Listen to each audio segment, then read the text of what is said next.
Finance Example 13. Back to Zach and Betsy. Recall that they want to have $300,813 in 18 years to go to college. Rather than a savings account, Zach and Betsy find a college savings plan where they deposit a set amount every month. So not just one amount, a set amount every month. So this is the information that I have so far from this particular problem.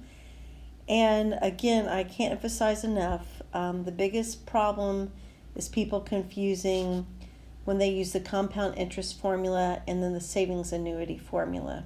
Okay, so since you're making regular deposits, you want the savings annuity formula.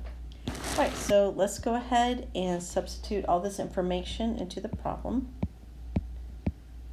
I've had some students in the past think that they should deposit this amount every month. Well, that would be quite the savings plan, wouldn't it?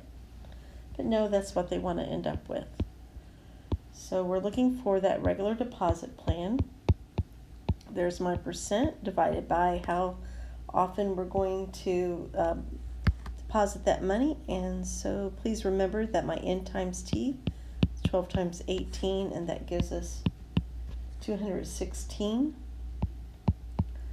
minus 1. Then we'll be dividing by that 400ths over 12. Go ahead and put this in parentheses. So remember, the first thing we could do is just put all of this into our calculator if we want to first. Okay, and then I will take, after I get that amount, I will take this $300,813 and divide by, and you could just go up to the previous answer. Again, we can do divide by answer. In my calculator, I can just move the arrow up and then enter to that previous answer and enter that. Either way, please remember we do not round.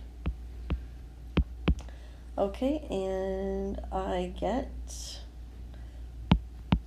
$953.17.